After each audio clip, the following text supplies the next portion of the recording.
You're listening to The Coffee Hour. I'm Andy Bates. I'm Sarah Gulseth. Now it's Wednesday. Now it is Wednesday. August Very 28th. good. Thank you.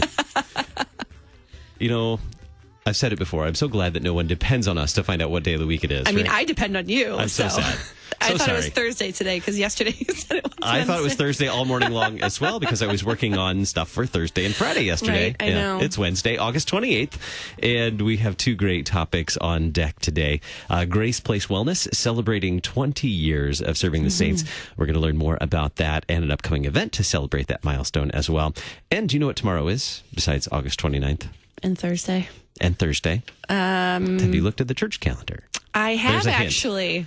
There's a hint. It's the martyrdom of St. John the Baptist. It is. Hey! We're going to learn more about that with Pastor Whedon in the second half of the program. So you're listening to The Coffee Hour.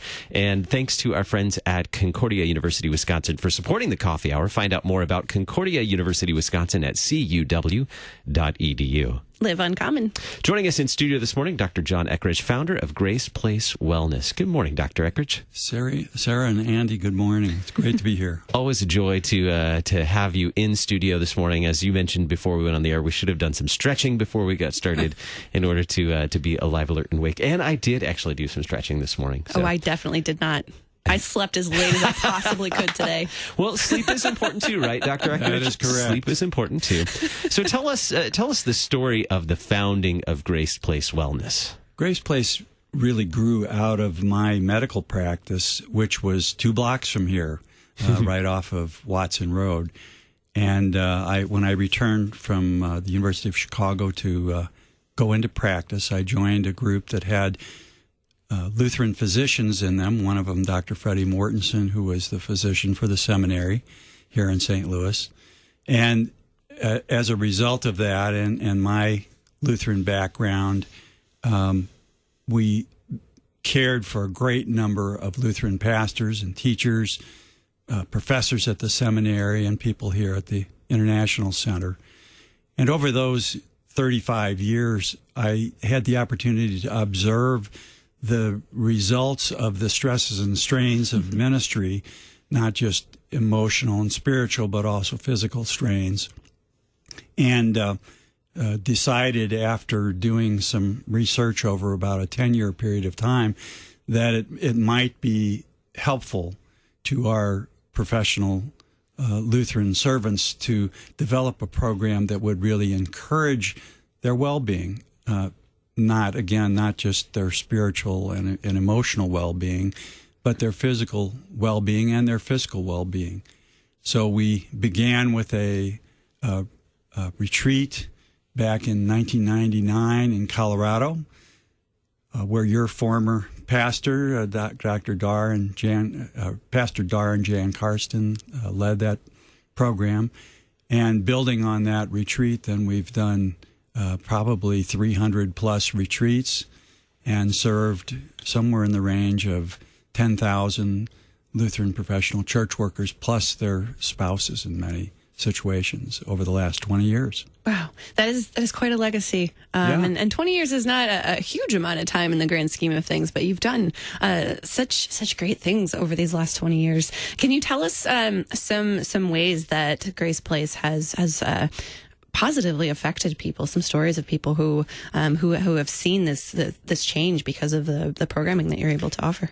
Well, I think that this idea of having some intentional stewardship of one's physical being and emotional being has really been raised, at least from what I see, within our church body over the last 20 years, and we can see it even in resolutions that come up through the synodical convention. So I think that we've been able to help stimulate that conversation and that attention. Individually, we see lots of pastors and their families and teachers and their families who have made some changes within their lifestyle that I think find and bring a focus on movement, on their nutrition, on their ability to rest, to also maintain their focus on their baptismal identity, all of which we've kind of worked on. And we've had several national studies done by Barna and the Alban Institute, some more nationally recognized organizations, which have shown statistical improvement and change within people's well-being. So I think those are two key things that have at least told me that we're helping people get on that pathway. Mm-hmm. Would you describe these stories as major transformations or things that happen incrementally over time when going from an unhealthy lifestyle or poor stewardship of these first article gifts, these bodies that we have, and doing that incrementally, or are these like total transformations that you see happening, or somewhere in between? How would you describe this?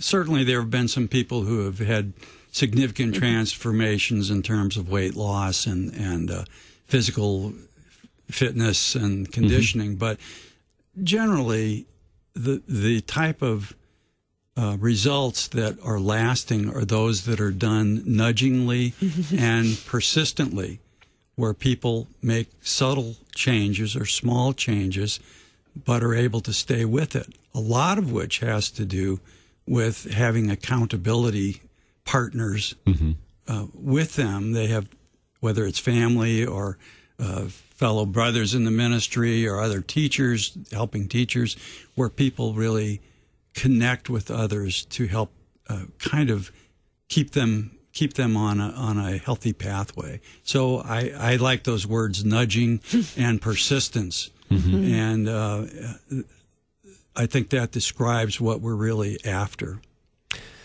So how are we celebrating this milestone of 20 years of Grace Place Wellness? Well, we're gathering great friends and people who have interest in Grace Place at the Missouri Athletic Club on September the 12th at 6 p.m. And we have a gala, and this is a tradition that we've done through almost the entire 20 years of Grace Place, gathering people to help not just celebrate, but to help launch us into the next year of activity or the next several years of activity.